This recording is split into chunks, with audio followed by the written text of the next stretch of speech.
하나님 말씀 보시겠습니다. 하나님 말씀은 요한복음 3장 22절에서 30절까지 말씀입니다. 하나님 말씀은 요한복음 3장 22절에서 30절까지 말씀.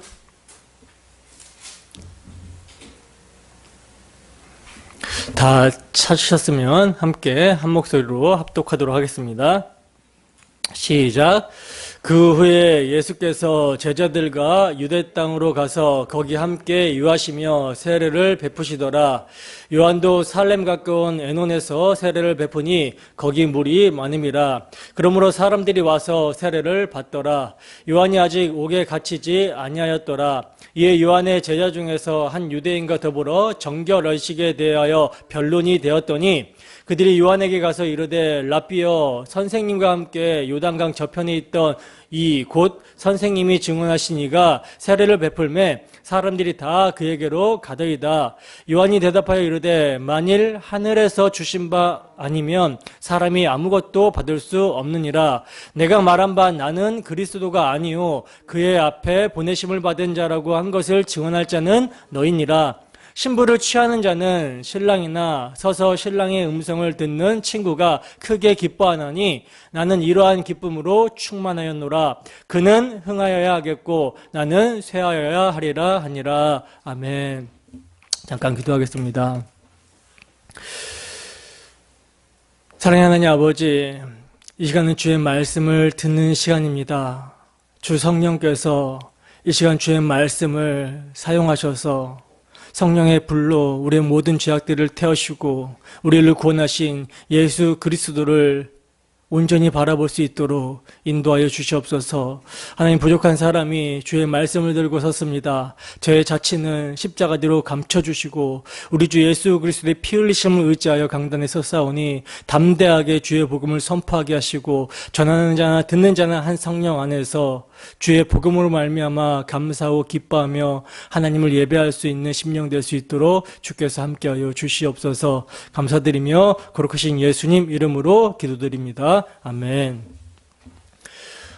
쇠하는 자의 기쁨, 쇠하는 자의 기쁨이라는 제목으로 하나님 말씀 증거하도록 하겠습니다. 우리는 지난 시간에 하나님의 주권적인 사랑이라는 제목으로 함께 말씀을 나누었었는데 기억이 나십니까? 교회당에 출입하는 사람이라면 노래를 부르면서 외우고 다닐 정도로 아주 유명한 성경 구절이지만 그 의미에 대해서는 많은 사람들이 오해를 하고 있는 요한복음 3장 16절을 중심으로 하나님의 주권적인 사랑이 무엇인지에 대해서 우리가 함께 살펴봤었죠. 그래서 우선 요한복음 3장 16절에 담겨 있는 하나님의 사랑에 대한 기독교의 핵심 교리를 우리가 함께 살펴봤었는데 기억이 나시나요? 뭐였습니까? 타 종교와 기독교가 근본적으로 무엇인지, 무엇이 다른지를 보여주는, 구별해주는, 구분해주는 기독교의 핵심 교리 무엇이었습니까? 하나님께서 세상을 사랑하사 정말 가장 귀하고 유일무이하신 하나님의 아들, 독생자, 모노게네스, 독생자를 위에서 아래로, 하늘에서 땅으로 보내주셨다라는 교리죠. 그것도 여러분, 하나님의 그런 엄청난 사랑을 받을 만한 그 어떤 자격이 있는 자들에게 보내주신 것이 아니라 경건치 않은 자들, 아직 죄인된 자들, 심지어 원수가 되어 있는 자들에게 당신의 하나밖에 없는 유일무이하신 아들, 독생자 예수 그리스도를 보내주셨다는 거예요. 그리고 더 나아가 더욱더 엄청난 사실은요, 보내주신 독생자, 당신의 유일무이하신 그 귀한 아들을 경건치 않고 아직 죄인되어 있고 심지어 원수된 자들을 위해 그들을 구원하여 살리시고자 저주의 십자가, 심판의 십자가, 진노의 십자가에 내어주셨다는 것입니다. 이게 여러분 요한복음 3장 16절에 담겨있는 하나님 사랑에 대한 기독교의 핵심 교리였어요. 근데 여러분, 이 엄청난 기독교의 핵심 교리를 많은 사람들이 오해를 한다라고 했었잖아요. 어떤 부분에 대해서 오해를 한다라고 했었죠? 하나님이 세상을 이처럼 사랑하사라고 할 때 하나님의 사랑이 대상이 되는 세상, 이 세상의 범위에 대한 오해와 또 믿는 자는 영생을 얻게 하시려고 독생자를 보내셨다라고 할 때 믿는 자의 믿음에서 그 믿음의 주체가 되는 자가 누구인가? 여기에 대한 오해를 하고 있다라고 말씀을 드렸었죠. 많은 사람들이요, 하나님이 이처럼 사랑하신 세상의 범위, 이 세상의 범위를 이 땅에서 태어나는 모든 사람으로 오해를 하고 있고요. 독생자를 보내주신 아버지의 사랑을 믿는 믿음의 주체를 사람의 의지에 있다. 그러니까 사람이 믿음의 주체다. 이렇게 오해를 하고 있다는 거예요. 물론 이것이 이제 사람의 타락한 본성에 맞기 때문에 오해를 하게 되는 것이지만 이것은 성경과는 전혀 상관없는 인간의 생각인 것이죠. 여러분, 성경은요, 하나님께서 이 세상에 태어나는 모든 사람을 위해서 독생자를 보내주셨다라고 말씀하지 않습니다. 모든 사람을 위해서 당신의 아들을 십자가에 내어주셨다라고 말씀하고 있지 않다는 거예요. 너무나도 명확하고 너무나도 분명하게 성경은요, 하나님께서 창세 전에 택하신 자들을 위해, 창세 전에 아버지와 아들의 언약 안에 있는 자들을 위해 당신의 아들을 보내셨고, 그들의 죄의 문제를 해결하여 살리시기 위해, 구원하시기 위해 당신의 아들을 십자가에 내어주셨다라고 말씀하고 있습니다. 그리고 성경은요, 사람을 심판과 구원의 중간에 두고 자기 선택으로 예수님을 믿으면 천국, 믿지 않냐면 지옥, 이렇게 말씀하고 있지 않아요. 이미 죄가 세상에 들어온 후기 때문에, 이미 세상에 죄가 들어와 버렸기 때문에 사람을 죄 아래, 율법 아래, 진노 아래, 심판 아래 있다라고 말씀합니다. 다른 말로 죄와 허물로 죽을 뻔이 아니라 죄와 허물로 죽은 상태라고 말씀하고 있다는 거예요. 그러므로 이런 죽은 자가 살아나가지고 하나님의 독생자를 믿게 되고 영생을 누리게 되었다면, 하나님과 화목하게 되었다면, 이건 뭡니까? 죽은 자를 살리신 하나님의 능력이고, 그리고 그에게 믿음을 허락하여 주신 하나님의 은혜라는 거예요. 이것이 여러분 성경 전체의 맥락이고요, 요한복음 전체의 맥락이며, 니고데모와 예수님과의 그 담화에서 비롯되는 거듭남이라는 주제에서 계속해서 설명되고 있는 거듭남에 대한 맥락에서 말씀하시고자 하는 핵심이라는 것입니다. 그러므로 성령으로 말미암지 않고는 모세가 광야에서 놋뱀을 장대에 달아 들었듯이 인자가 십자가에 들려야 되는 하나님의 이처럼의 사랑, 독생자를 보내주시고 내어주신 사랑을 알 수 있는 자가 있다 없다?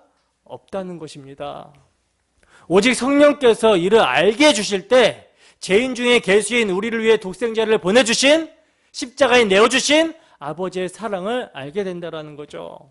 그리고 그 아버지의 사랑을 알게 될 때 뭘 누리게 됩니까? 아버지와 화목하는 영생을 누리게 되고, 진리를 따라 빛 가운데 나가게 된다는 거예요. 그래서 그 빛으로 자신이 어떤 존재인지를 알게 되고, 자신이 어떠한 용서와 사랑을 받게 되었는지를 알게 될 때 빛으로 드러나는 것마다 뭐가 됩니까? 빛이 되는 것입니다. 그래서 많이 사함을 받은 자가 많이 사랑하게 되는 은혜의 원리로 살아가게 된다는 거예요. 그리고 성도는 바로 이를 통해서, 여기에서 나타나는 행위를 통해서 그 행위가 하나님 안에서 하게 된 행위임을 세상 가운데 드러내고 나타나게 된다는 거죠. 어떻게 여러분, 한 주 동안 성령 안에서 하나님의 주권적인 사랑을 체험하며 진리를 따라 빛으로 나아가는 삶을 살아내셨습니까? 오직 말씀으로 역사하시는 주 성령으로만 독생자를 보내주시고 그를 십자가에 내어주신 하나님의 사랑을 알 수 있습니다. 하나님의 사랑을 알 수 있으며 그 사랑을 알게 될 때 우리는 진리와 생명 되시는 예수님을 사랑하고 그분을 위해 사는 것이 기쁨이 되고 행복이 되는 거라는 거예요.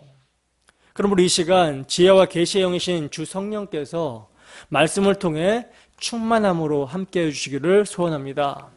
그래 오늘도 우리를 이처럼 사랑하신, 죄인인 우리를 위해 십자가에 당신의 독생자를 내어주신 그 하나님의 사랑을 알고 그분의 사랑에 반응하여 진리를 따라 빛 가운데 나아가는 우리의 모습이 되기를 주님의 이름으로 축원합니다. 오늘 본문은 이제 독생자를 내어주신 하나님의 사랑을 알게 된 자의 모습이 어떤 모습인지를 말씀해 주고 있는데 본문을 살펴보도록 하겠습니다. 본문 22절에서 24절 말씀입니다. 본문 22절에서 24절 말씀 함께 읽습니다. 시작. 그 후에 예수께서 제자들과 유대 땅으로 가서 거기 함께 유하시며 세례를 베푸시더라. 요한도 살렘 가까운 에논에서 세례를 베푸니 거기 물이 많음이라. 그러므로 사람들이 와서 세례를 받더라. 요한이 아직 옥에 갇히지 아니하였더라. 아멘. 자, 보시면 오늘 본문은 그 후에라는 말로 지금 시작이 되고 있어요. 그 후에. 여러분 문맥적으로 우리가 살펴볼 때 지금 그 후에라는 말은 뭡니까? 밤에 찾아온 니고데모와 예수님이 만나서 담화한 사건 이후를 지금 말하고 있는 것이죠. 그러니까 여러분 예수님과 니고데모의 담화의 주제가 혈과 육, 사람의 의지와 노력, 열심, 이 모든 것들이 부인하게 하는 성령의 거듭남이 주제였잖아요. 성령의 거듭남이 주제였고 그 성령으로 거듭남을 통해서만이 하나님 아버지께서 당신의 유일무이하신 독생자 예수 그리스도를 이 땅에 보내주시고 죄인들을 위해 당신의 아들을 십자가에 내어주신 하나님 아버지의 사랑을 알게 되고 믿게 되며 영생을 누리게 되는, 즉 하나님 나라를 보고 누릴 수 있게 된다라고 그랬잖아요. 이 문맥에서 지금 연결이 된단 말입니다. 이어서 연결이 되는 문맥, 이 문맥에서 이어서 연결이 되는 문맥이 오늘 본문이라는 거예요. 그러니까 오늘 본문에서 말씀하시고자 하는 것도 뭐예요? 사람의 일이 아니라 혈과 육을 부인시키는 성령의 사역이라는 거죠. 이것을 오늘 본문도 말씀하고 있는 거라는 거죠. 즉 진리를 따라 빛 가운데 나온 자들이 어떤 모습인지, 그들은 어떻게 그 행위가 하나님 안에서 행한 것임을 나타나게 되는지, 이것을 말씀해 주고 있는 본문이 오늘 본문입니다. 그래서 보시면 이제 세례 요한에 대한 마지막 기사가 오늘은 나오고 있는데, 성령으로 말미암아 독생자의 영광을 보고 하나님의 사랑을 알게 된 자들이 어떤 모습을 나타내게 되는지 세례 요한의 모습을 통해서, 세례 요한의 말과 행동을 통해서 계시해주고 있는 거라는 거예요. 자, 그러면 이러한 전제하에 오늘 본문의 내용을 살펴보도록 하겠습니다. 6월절 기간이 지나고 이제 예수님께서는 제자들과 함께 유대 땅으로 가서 거기에 함께 거하시면서 세례를 베푸셨다라고 그래요. 세례를. 근데 요한도 살렘 가까운 에논에서 세례를 베풀었다라고 그러죠. 그러니까 예수님은요, 유대 지역의 살렘에서 지금 세례를 베푸셨던 것이고, 세례 요한은 그 근처 에논이라는 마을에서 세례를 베푼 거예요. 여러분, 유대 지역에는 세례를 베풀 만한 강이 많이 없었다고 그러거든요. 그러니까 그나마 살렘과 에논에 야복강이 요단강으로 들어가는 곳에서 별로 멀지 않았고, 그래서 거기에는 물이 많았기 때문에 예수님과 세례 요한은 서로 멀리 떨어지지 않은 곳에서, 그러니까 살렘과 에논에서 서로 세례를 주었던 거라는 거죠. 그리고 성경은 요한이 아직 옥에 갇히지 아니하였다라고 이렇게 말씀하고 있는데, 여러분 이 부연은요, 세례 요한이 옥에 갇히기 전에, 그러니까 유대 지역에서 그가 활동했을 때 어떠한 영향력을 주었는 사람인지를 지금 말씀해 주고 있는 거거든요. 마태복음 3장 5절에서 7절 말씀입니다. 마태복음 3장 5절에서 7절 말씀. 함께 했습니다. 시작. 이때 예루살렘과 온 유대와 요단강 사방에서 다 그에게 나와 자기들의 죄를 자복하고 요단강에서 그에게 세례를 받더니 요한이 많은 바리새인들과 사두개인들이 세례를 베푸는 대로 오는 것을 보고 이르되 독사의 자식들아 누가 너희를 가리켜 임박한 진노를 피하라 하더냐. 아멘. 여러분, 세례 요한은요, 당시 제사장 사가랴의 아들로서 얼마든지 안정과 존경 속에서 살 수 있었던 사람이었어요. 근데 그는 이 모든 것들, 자기의 모든 여건과 이런 주어졌던 것들을 다 버리고, 그 길을 버리고 어디로 갑니까? 광야로 갑니다. 그리고 광야에서 요한은요, 하나님의 임재를 경험했고 하나님과 동행하는 법을 배웠어요. 그리고 이제 때가 찬 경륜 가운데 그가 광야에서 외치기 시작합니다. 그가 어떤 것을 외치기 시작합니까? 회개하라, 천국이 가까이 왔다라고 이렇게 선포하면서 외치기 시작하죠. 그러니까 여러분, 세례 요한은요, 오늘날 일반적으로 통용이 되는 성공한 목회, 즉 교회가 양적으로 성장하고 교세가 확장된다는 의미를 염두에 두고 사역을 시작한 것이 아니라는 거예요. 왜냐하면 세례 요한은 광야로 나갔습니다. 광야는 사람들이 몰려드는 장소가 아니죠. 오늘날 흔히 자본주의 사회에서 성공한 목회를 하려면 일단 유동인구가 많아야 되고 인구가 밀집이 되어 있는 곳이어야 되고 또 자본력도 있어야 된다라고 이렇게 잘못 생각을 하고 있는데, 세례 요한은요, 그러한 세속적인 성공을 초점을 맞춰가지고 사역을 시작하지 않았다는 거예요. 그는요, 광야에서 회개의 메시지를 선포했습니다. 사람이 밀집되어 있는 대도시 한복판에서가 아니라 인적이 없는 광야에서 회개의 메시지를 선포했다는 거예요. 근데 여러분, 사람들이요, 그러한 광야에 요한의 그 회개 메시지를 듣기 위해서, 요한에게 또 세례를 받기 위해서 몰려오더라는 것입니다. 당시 유대인들은 메시아가 오시기 전에 선지자 엘리야가 올 거라고 믿었고, 또 모세의 예언에서 나오는 그 선지자, 나와 같은 선지자, 그 선지자가 올 것을 기다리고 있었거든요. 기다리고 있었는데 세례 요한이 낙타토롯을 입고 허리에 가죽띠를 띠고 회개를 선포하자 사람들이 그가 바로 자기들이 기다리는 선지자로 믿었던 거예요. 그래서 예루살렘과 온 유대와 요단강 사방에서 사람들이 그에게로 나아오는데 바리새인들뿐만 아니라 사두개인들까지 세례 요한에게 나와서 세례를 받았다라고 성경이 증거하고 있습니다. 그리고 심지어 분봉왕 헤롯까지 세례 요한을 초청해서 설교를 들었을 정도로 세례 요한은 당시 센세이션을 일으켰던 대단한 인물이었다라는 거예요. 마가복음 6장 20절 보겠습니다. 함께 했습니다. 시작. 헤롯이 요한을 의롭고 거룩한 사람으로 알고 두려워하여 보호하며 또 그의 말을 들을 때 크게 번민을 하면서도 달갑게 들음이러라. 자, 보시다시피 지금 세례 요한의 영향력은요, 어마어마했다라는 거죠. 어마어마했어요. 어마어마. 그래서 오늘 본문은요, 세례 요한이 옥에 갇히기 전이라는 말을 이렇게 부연함으로써 그의 사역이 아직 현재 진행형임을 말씀해주고 있는 것입니다. 아직 완료가 되지 않았을 때라는 것을 말씀해주고 있는 거라는 거죠. 근데 바로 이때에 세례 요한의 사역이 한참 진행되고 있을 이때에 요한의 사역이 흥황하던 이 시점에 누가? 예수님이 사역을 시작하셨다라고 말씀하고 있는 것입니다. 이제 어떤 문제가 생기게 될 것을 암시하고 있는 거라는 거죠. 본문 25절에서 26절 말씀입니다. 함께 읽습니다. 시작.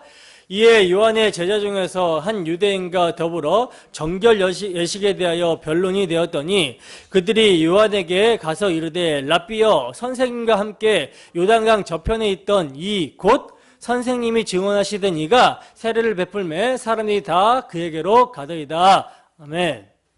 자, 그렇게 이제 세례 요한의 사역이 완료가 되지 않은 상태에서 예수님이 사역을 시작하시자 세례 요한에게 세례를 받고 그의 메시지를 듣고자 그에게 세례를 받고자 몰려왔던 사람들이 이제는 예수님에게로 몰려들기 시작했다라고 그래요.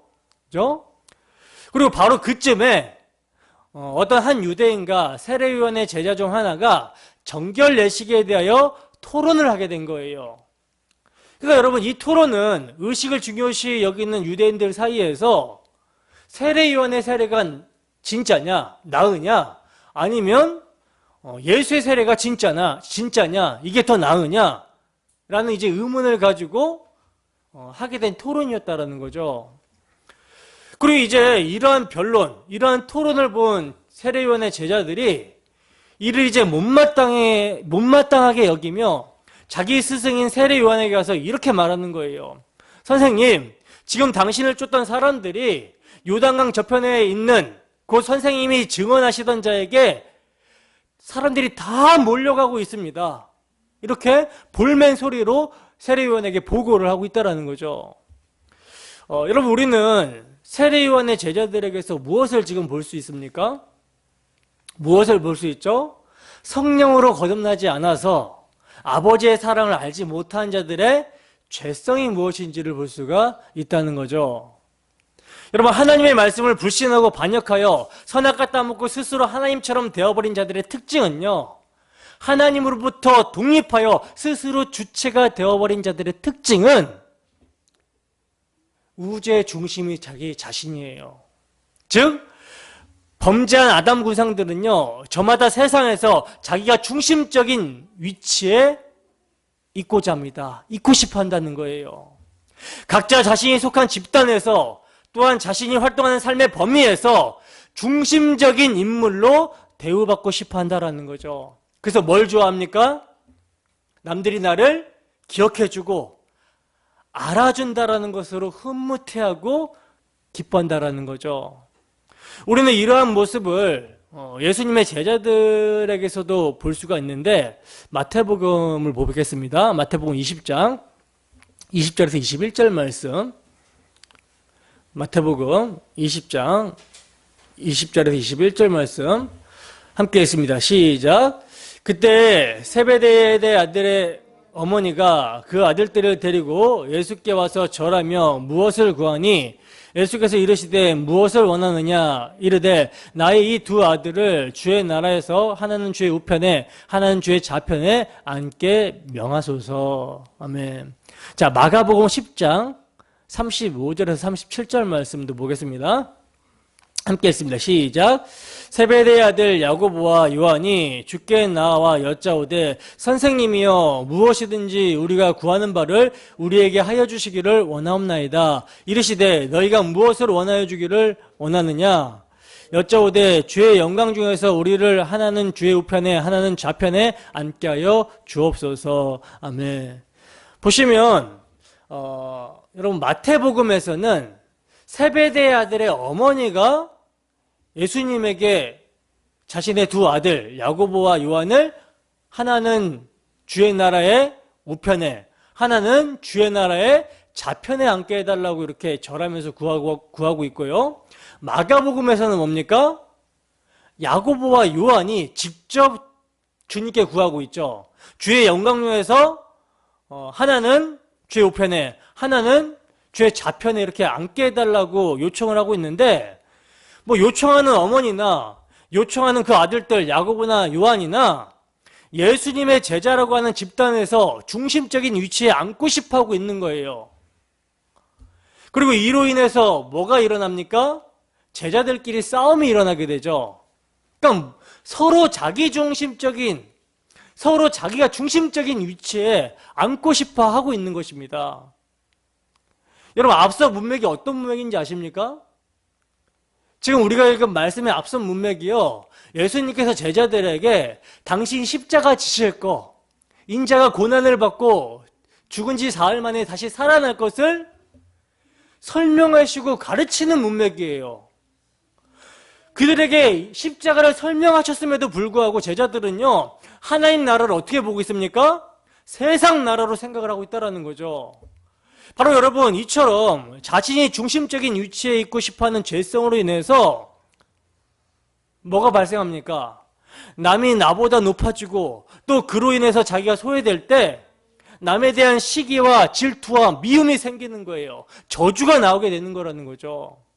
그래서 야고보와 요한이 예수님에게 주의 영광 중에 우리가 하나는 좌편, 하나는 우편이라는 이야기를 했을 때, 앉게 해달라고 했을 때 이 말을 들은 나머지 제자들이 분노가 치밀어 일었던 것입니다. 그래서 싸움이 일어나게 되었던 거라는 거죠.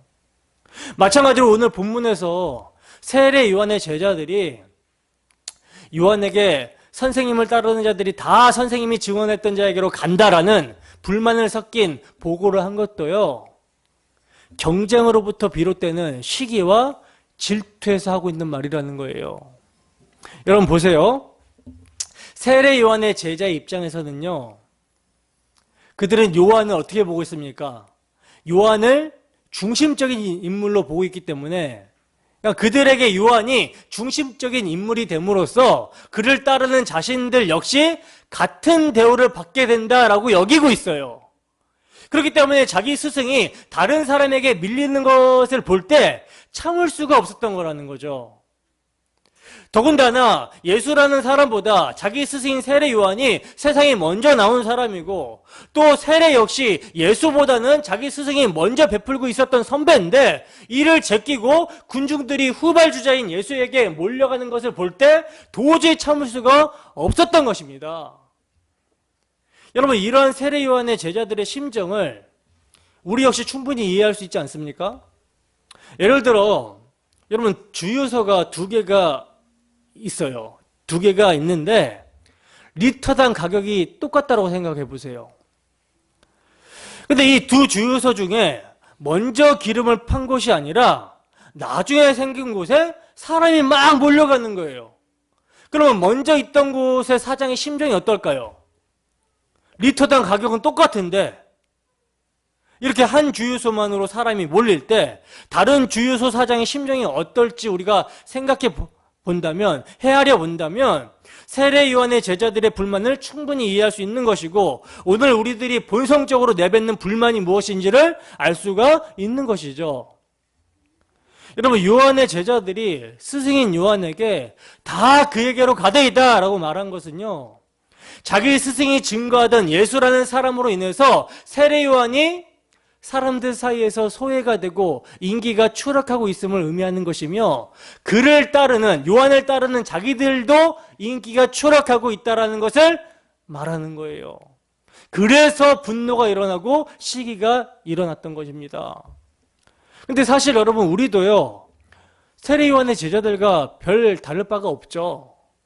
우리들 역시 하나님에게 저 교회는 사람이 많이 몰리는데 내 교회는 왜 사람이 늘지 않습니까? 라는 불만을 가지고 있지 않습니까? 저만 그런가요? 내가 잘 되는 일이라면 다른 사람의 것까지도 빼앗아서 나에게 주기를 바라는 마음으로 하나님을 찾지는 않습니까? 바로 여러분, 이러한 마음이 남 잘 되는 것을 도저히 두고 보지 못하도록 만드는 거예요.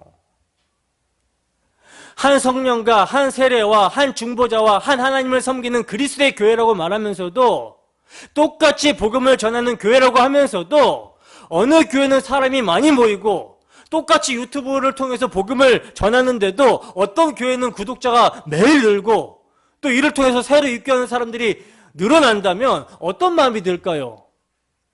경쟁, 부러움, 이런 거 전혀 없을까요? 저는 어떨 것 같아요? 그런 마음이 솔직히 없다고 하면은 거짓말이죠. 솔직하게 있죠. 높아지고 싶은 마음, 유명해지고 싶은 마음, 사람들이 많이 모여서 큰 일을 하고 싶은 마음, 흥하고 싶은 마음, 안 그런 척하고 있지만 얼마나 사람의 마음이 거짓되고 부패한지 스물스물 그런 마음이 기어 올라옵니다.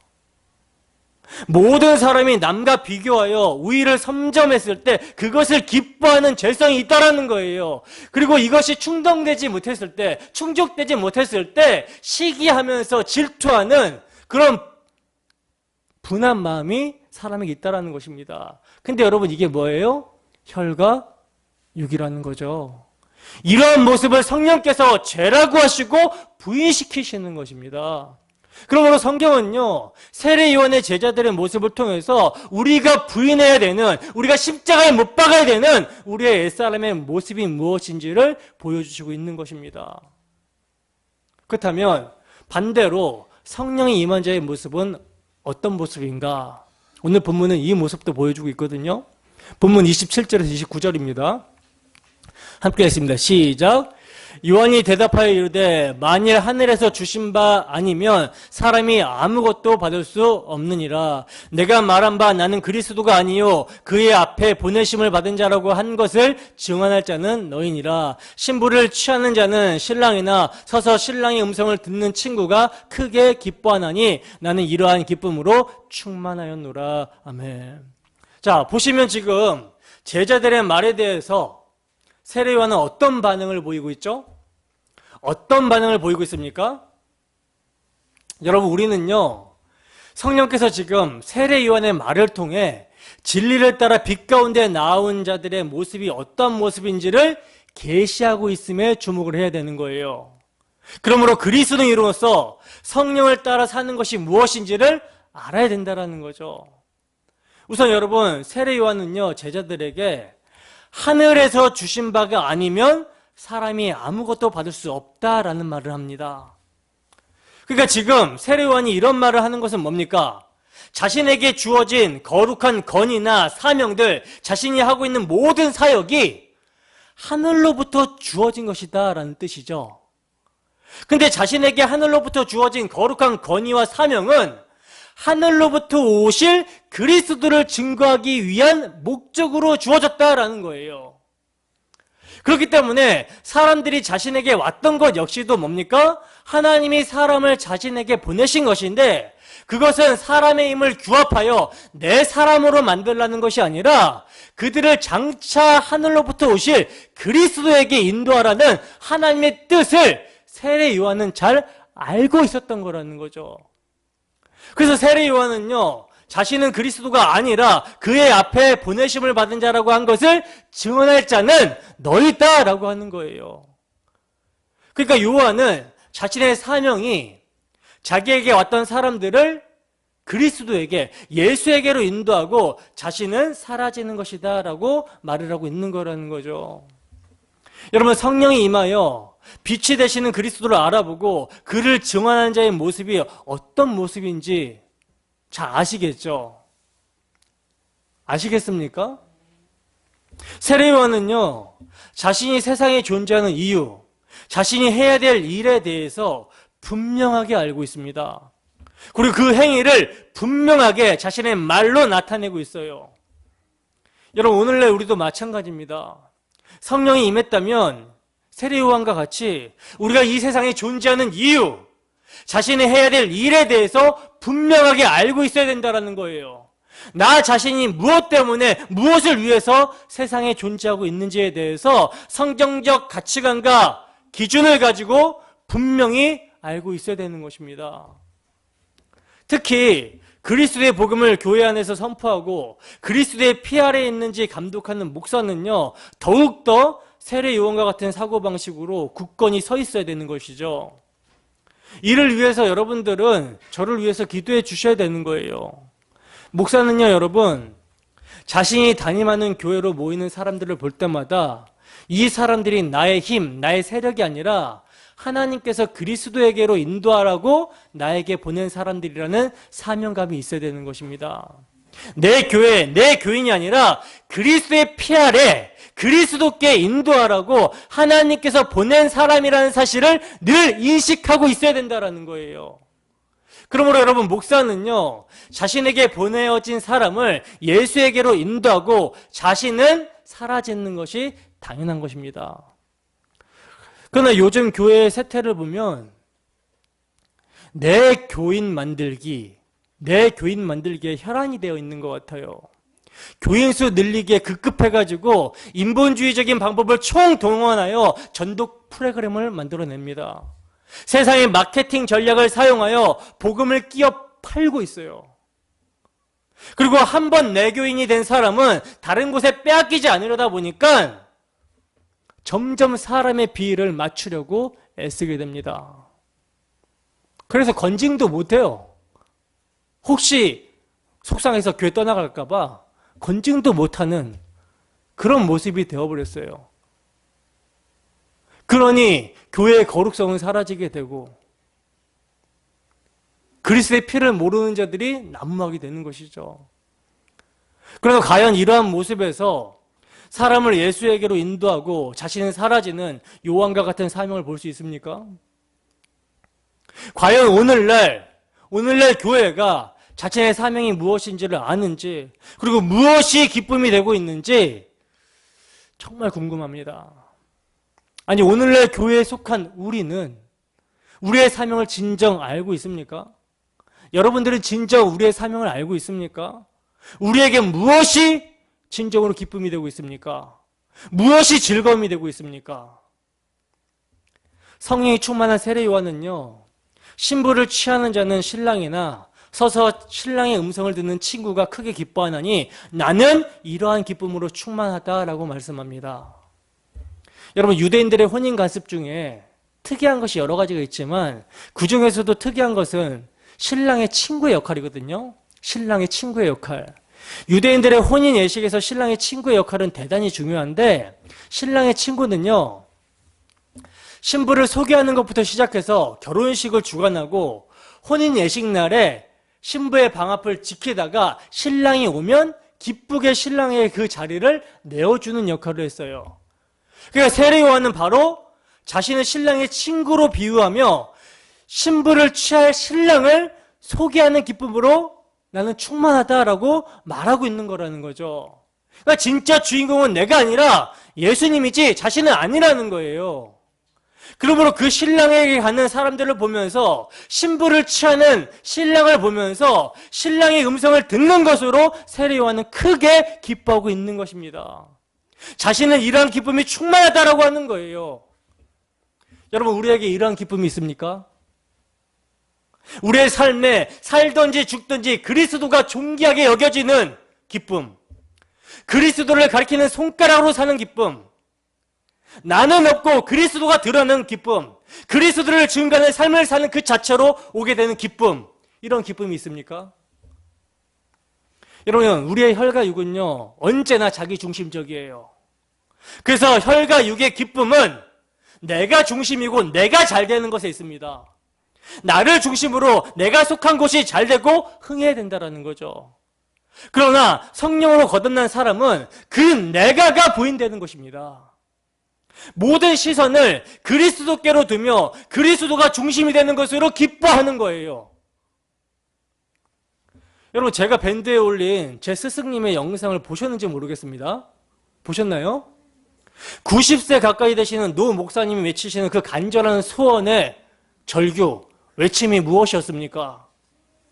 이건 1차적으로 오늘날 설교자들인 목사님들에게 하시는 말씀인데, 오늘날 설교의 문제점이 무엇인가 문제 제기를 하면서 성경을 끊어진 말씀으로 전하지 말고 창세기부터 계시록까지 하나의 메시지로 연결이 되어 있는 복음을 전하라는 것이었어요. 성경을 점으로 이렇게 끊어서 보게 되면 인간의 도덕과 윤리, 교훈을 전하게 되는 것이죠. 그렇게 되면 당장의 어떤 효과는 있을지 모르겠어요. 그러나 이것이 율법주의가 되기도 하고, 그리고 이것이 점차 자유신학이 들어올 여지를 만들게 됩니다. 인간의 생각으로 성경을 해석하게 되어 있는 여지를 두게 되는 거예요. 목사가 그렇게 설교하는데 성도들이 어떻게 보겠습니까, 성경을? 자기 마음대로 보겠죠. 뚝뚝 끊어서 성경을.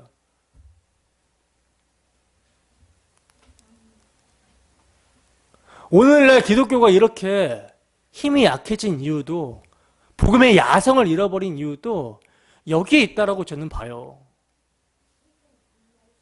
그래서 우리 스승님, 그 노 목사님께서는 성경을 그렇게 설교하지 말고 모든 성경이 나에 대해서 증거한다라는 예수 그리스도의 복음을 전해달라는 그 메시지를 설교자들한테 하고 있는 것입니다. 이게 오늘날 교회가 살 수 있는 길이며 설교에서부터 종교개혁이 다시 일어나야 된다라고 말씀하셨다는 거예요. 저는 이 말씀을 들으면서 제가 복음을 만나고 나서 평생의 사역의 구절로 삼은 말씀을 다시 한번 상기시키게 되었습니다. 고린도전서 2장 2절 말씀. 내가 너희 중에서 예수 그리스도와 그가 십자가에 못 박힌 것 외에는 아무것도 알지 아니하기로 작정하였노라. 여러분, 이 말씀은요, 예수 그리스도와 그가 십자가에 못 박히신 것 말고는 외에는 사람에게 소망이 없다는 것을 말하는 거거든요. 사도가 이것만 알기를 원한다는 것은 이것 말고는 사람들에게 소망이 없다는 거예요. 그 어떤 것으로도 죄와 허물로 죽어있는 자들에게 소망을 줄 수 없고 오직 예수 그리스도와 그가 십자가에 못 박히신 것, 이것이 죄와 허물로 죽은 자를 살려내는 구원을 주시는 하나님의 능력이며 하나님의 지혜라는 것이죠. 여러분, 저는 제 성향이 사실 타협이 없는 외골수적인 성향이 있지만 정말 신앙생활을 하면 할수록 예수 그리스도 그리고 그분이 십자가에 못 박히신 것 말고는요 소망이 없어요. 다른 방법이 없습니다. 제가 여기서 뭘 외칠까요? 제가 여기서 뭘 외칠 수 있을까요? 여러분, 이렇게 사셔야 됩니다. 저렇게 살면 안 되고 이렇게 사셔야 됩니다. 이렇게 교훈을 설교할 수 있을까요? 제가 여기서 뭘 외칠 수 있을까요? 저는 여러분, 경건에 힘쓰기 위해서 매일 기도 시간을 정해서 기도를 하고요. 성경을 틈날 때마다 읽어요. 경건 서적을 읽습니다. 마음으로 생각으로 죄를 짓지 않기 위해서 부단히 노력하고 있어요. 그리고 매주 목요일마다 여의도 국회의사당에 나가서 1인 시위를 하고 있습니다. 낙태법 폐지, 살인이다. 태아 살인을 조장하는 모자 복음법을 반대한다. 차별금지법을 반대한다. 동성애는 하나님이 주신 질서를 파괴하고 가정을 파괴하는 죄다 하면서 선을 악이라고 말하고 악을 선이라고 말하는 현 정부를 향해 반대 운동을 하고 있습니다. 근데 여러분, 저의 이러한 행위가 저를 거듭나게 하고 구원합니까? 생각과 마음을 지키면서 바르게 살려고 몸부림치면 몸부림칠수록 제 자신에 대해서 치를 떨게 돼요. 물론 여러분, 그리스도인으로서 모든 죄에 대해서 미워하고 개인의 경건에 힘써야 되며 하나님의 질서를 파괴하는 이런 사회적 현상에 대해서 반대해야 되는 것은요 당연합니다. 마땅히 해야 되는 거예요. 그런데 우리는요 이러한 일을 할 때조차 온전하지가 않아요. 그리스도인으로서 선하고 올바른 일을 할 때조차 자기 의와 자기 자랑이 있다니까요. 그래서 남과 나를 늘 비교를 해요. 나는 이렇게 성경을 읽고 기도하며 경건에 힘쓰는데 너는 뭐 하는 거냐? 너는 왜 안 하냐? 말로는 못해도 속으로 그렇게 얘기하고 있죠. 나는 이렇게 봉사와 헌신을 하고 섬기고 있으니 너보다는 내가 낫지. 나는 사회현상에 관심을 가지고 반대를 하고 있으니 나는 정말 괜찮은 그리스도인 아닌가. 자기 자랑. 모든 것이 하나님의 은혜로 말미암음입니다. 고백을 해야 되는데 그게 아니라 모든 것이 하나님의 은혜로 된 것입니다. 라고 립서비스는 하면서 속으로는 자기 영광을 챙기는 게 인간이라니까요. 여러분, 우리가 육체를 입고 있는 이상 성령이 충만하지 않으면 계속 이래요. 그러므로 우리는 이것도 해야 되고 저것도 해야 되고 뭔가 어떤 일을 해야 됩니다 하기 이전에 예수 그리스도와 그가 십자가에 못 박히신 거 이거 알아야 되는 것입니다. 성령에 의해서 이 복음이 우리에게 적용이 되고 체휼이 되어져야지만이 빛에 의해서 우리의 행위가 드러나게 되는 거예요. 가장 선한 행위를 할지라도 거기에 감춰져 있는 악한 우리의 모습이 드러나게 되고 거기서 이렇게 악한 우리를 위해서 피 흘리신 그리스도의 십자가가 어떤 의미인지를 알게 되는 것입니다. 그리고 거기에서 하나님의 사랑이 우리의 마음 가운데 부어진 바 된다라는 거예요. 그리고 바로 이것을 아는 자들에게서 뭘 할 수 있습니까? 그러므로 형제들아 라는 겉면이 되어진다라는 거죠. 그리고 바로 여기서 내가라는 우리의 혈과 육이 부인되어지고 참으로 하나님께서 행하신 일을 드러내는 날 위해 십자가 지신 예수를 믿는 믿음의 열매가 나오게 되는 것입니다. 그 예수님을 증언하는 삶이 기쁨이 되어지는 거예요. 손가락으로 그분을 가리키는 삶, 예수님에게로 보내는 삶이 기쁨이 되는 것입니다. 그러므로 예수 그리스도와 그가 십자가에 못 박히신 것 외에는 아무것도 알지 않기로 작정해야 되는 것은요, 비단 설교자의 다짐일 뿐만 아니라 설교를 듣는 여러분들의 다짐이기도 해야 되는 것입니다. 그리고 이를 위해서 하나님께 구해야 되는 것이죠. 하나님께서 우리에게 주신 예수의 이름으로 성령의 충만함을 구해야 되는 거예요. 마지막으로 본문 30절을 보겠습니다. 함께 했습니다. 시작. 그는 흥하여야 하겠고 나는 쇠하여야 하리라 하니라. 아멘. 보세요. 여러분, 성령이 충만함으로 그리스도를 알아보고 그를 증언했던 세례요한의 마지막 증언이 무엇입니까? 그는 흥하여야 하겠고 나는 쇠하여야 한다 라고 증언을 하고 있죠. 여러분, 이게 바로 진리를 따라 빛으로 나온 자의 모습이라는 거예요. 이건요, 세례 요한의 행위가 하나님 안에서 행한 것임이 드러나고 있는 모습이거든요. 근데 여기서 우리는 세례 요한이 예수님에 대해서 흥해야 된다라고 말한 것에 대해서 좀 생각을 해봐야 되는데, 여러분, 우리는 보통 흥해야 된다라는 말을 들으면 어떤 생각을 하게 되죠? 뭔가 잘 되고 유명해지고 사람들이 많이 모여지는 뭐 이런 것들을 생각하게 되잖아요. 그래서 회사라면 수입이 늘어나고 사원들이 많아지고 느는 것을 생각하게 되고, 교회라면 교인의 수가 많아지고 교세가 확장되는 것을 흥함이라고 생각을 하게 되죠. 그러나 예수님에게로 사람들이 몰려간다라고 제자들이 볼멘소리를 했을 때 그들의 말을 들은 세례 요한이 그는 흥해야 된다라고 말한 것은요, 단순히 예수님에게로 사람이 많이 몰려가는 것을 흥하는 것으로 말하고 있지 않다라는 거예요. 많은 사람들이 이 구절을 오해해서 타 종교보다 기독교의 수가 많아지는 것이 기독교가 흥하는 것으로 여기고, 우리 교회의 교인 수가 다른 교회의 교인 수보다 많아지는 것이 흥하는 것으로 여기고 있는데, 결코 그걸 흥하는 것이라고 세례 요한은 말하고 있지 않다는 거예요. 그래서 여러분, 문맥이 중요한 거죠. 성경 전체적인 문맥이. 자, 생각을 해봅시다. 생각을 한번 해보세요. 만약 세례 요한이 사람이 많이 몰린다라는 이유 때문에 그는 흥해야 된다라고 이야기를 했다면, 예수님이 십자가에 죽으실 때는 뭡니까? 그건 흥한 것이 아니되는 거죠. 왜? 예수님이 십자가에 죽으실 때는 많은 사람들이 예수님을 외면하고 한 사람도 남기지 않고 다 도망갔단 말입니다. 다 외면해버렸어요. 그럼 그때는 철저하게 뭐가 되는 거예요? 예수님이 쇠하여지는 것이 되는 것이죠. 그러니까 흥해야 된다라는 말은요, 단지 사람들이 예수님에게 몰리는 것을 말하는 것이 아니라는 것입니다. 그러면 세례 요한은 어떤 의미로 예수님이 흥해야 된다라고 말한 것인가? 이건요, 세례 요한이 그동안 예수님을 어떻게 증언했는지를 보면 간단하게 답이 나오는 거예요. 자, 요한복음 1장 29절과 36절 말씀 함께 있습니다. 시작.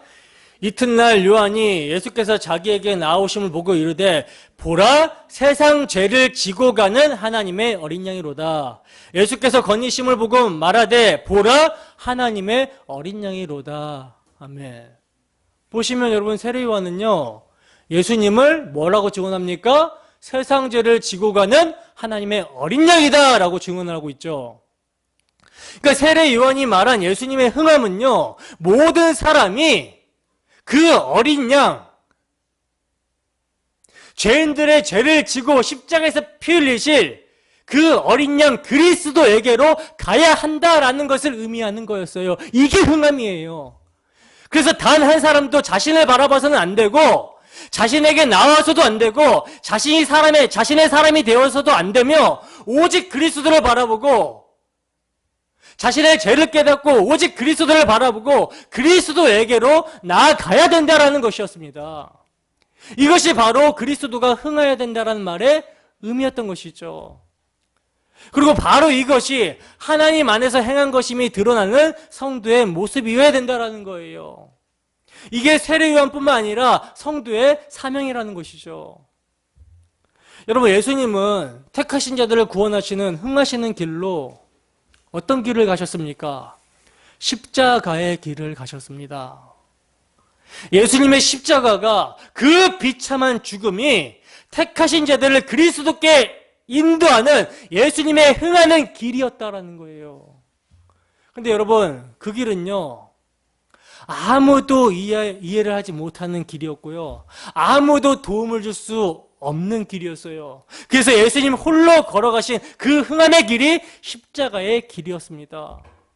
그러므로 이 길을 이해하고 따르게 되는 자들은요, 오직 성령이 임한 자만 따를 수 있게 되는 것이죠.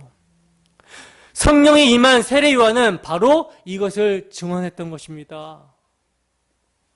그리고 여러분, 누가 크냐고 서로 싸우던 예수님의 제자들 있잖아요.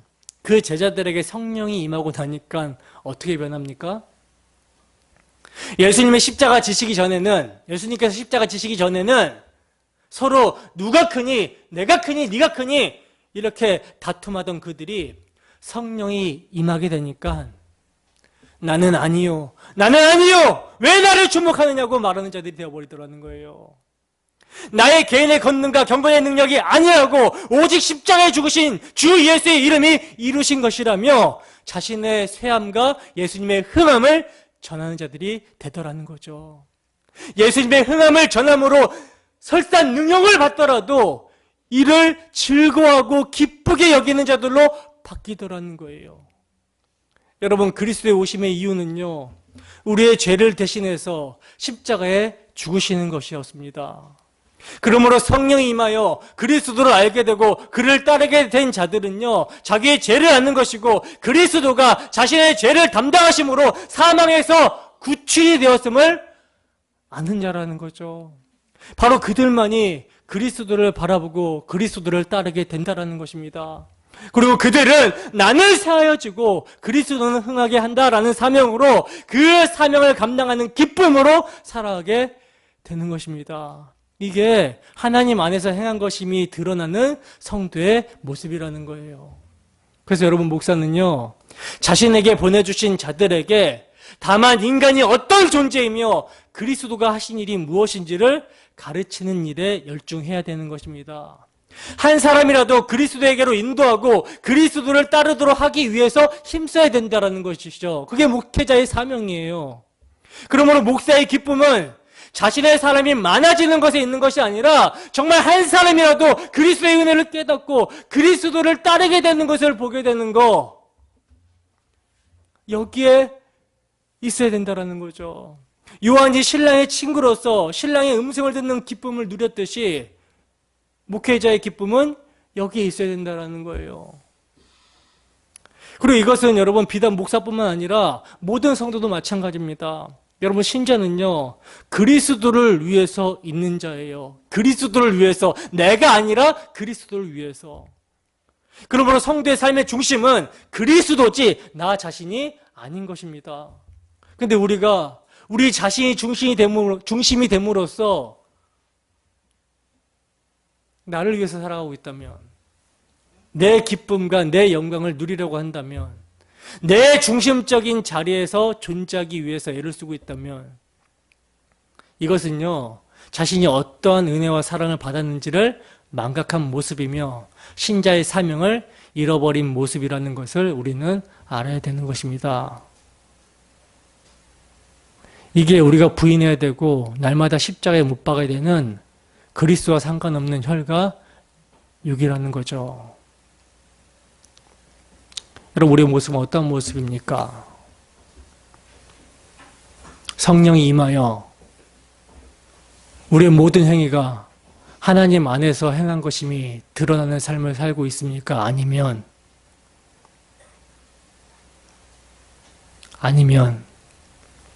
여전히 우리 자신이 중심이 됨으로써 기쁨을 누리고 내 중심적인 자리를 지키기 위해, 존재하기 위해 애를 쓰고 있습니까?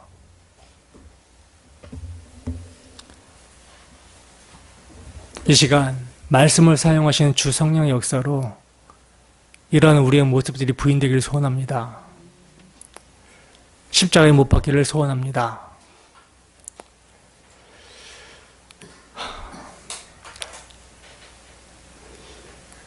죄가 얼마나 끔찍한지를요, 십자가에서 볼 수 있어야 돼요. 죄가 얼마나 끔찍한지를. 우리가 사소하게 생각하는 거, 이거는 뭐 괜찮겠지 라고 생각하는 그 사소한 것도요, 그 십자가를 묵상할 때 그게 엄청나게 크게 다가와야 됩니다. 그리고 그러할 때 용서의 사랑이 어떠한지를 알게 되는 거예요. 하나님의 사랑이 무엇인지를 체감하게 되는 것이고, 그 하나님의 사랑을 체감하게 될 때 주를 위해서 사는 것이 기쁨이 되는 거라는 거죠. 그럼 오늘도 말씀을 사용하시는 주 성령의 역사로 우리의 혈과 육이 부인되고 십자가에 못 박기를 소원합니다. 그리하여 성령이 임한 자로서 하나님 안에서 행한 일이 무엇인지를 분명하게 인식하고 성령을 따라 살면서 그리스도의 흥함을 증거하며 이를 기뻐하는 우리의 삶이 되기를 주님의 이름으로 축원합니다. 찬양하고 함께 기도하도록 하겠습니다.